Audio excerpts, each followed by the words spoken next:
আসসালামু আলাইকুম ওয়া রাহমাতুল্লাহি ওয়া বারাকাতুহু। হাদিসে বর্ণিত ৮টি স্বভাবই মানুষের ধ্বংসের কারণ। দুনিয়া জীবনে খুব ছোট্ট, আল্লাহ তাআলা মানুষকে এই ছোট্ট জীবনে নানাভাবে পরীক্ষা করবেন। সফলতার জন্য রয়েছে অনন্তকাল সুখী জীবন, আর অসফলতার জন্য শান্তির জীবন। এই ছোট্ট জীবনে যে স্বভাবগুলো অবশ্যই এড়িয়ে চলা উচিত। রাসূল পাক সাল্লাল্লাহু আলাইহি ওয়াসাল্লাম কঠোরভাবে এই স্বভাবগুলো থেকে বিরত থাকার নির্দেশ দিয়েছেন। নাম্বার ১, হিংসা। হৃদয়ে লুকিয়ে থাকা ধ্বংসাত্মক ব্যাধির নাম হচ্ছে হিংসা।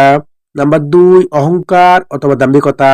অহংকার একটি শুধু আল্লাহর গর্ব, কোনো বান্দার অহংকার করার অধিকার নেই।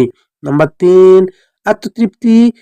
আত্মতৃপ্তি মানুষকে শেষ করে দেয়। একজন মানুষের ব্যর্থতার পিছনে আত্মতৃপ্তির অবদান সবচেয়ে বেশি। যে ব্যক্তি নিজেকে সর্বশেষ ভাবে কোনো ভুল হয় না এমনটি বিশ্বাস করে সে ক্ষতির মধ্যে আছে। নাম্বার ৪, লৌকিকতা। লৌকিকতা মানুষের সবচেয়ে খারাপ স্বভাবগুলোর মধ্যে একটি। নাম্বার ৫, কৃপণতা। ইসলাম অমিতব্যয়িতকে যেমন প্রশংসা প্রশ্রয় দেয় না, তেমনি কৃপণতাকে নয়। নাম্বার ৭, যশ খ্যাতির আকর্ষণ। ভাইরাল হওয়ার নেশা খ্যাতির আকর্ষণ এক ভয়ঙ্কর ব্যাধি। নাম্বার ৮, অনিয়ন্ত্রিত রাগ।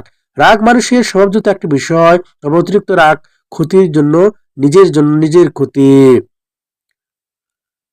সম্পদের লোভে পৃথিবী আল্লাহ তাআলা যা কিছু আমাদের দিয়েছেন তার মধ্যে গুরুত্বপূর্ণ হচ্ছে সম্পদ।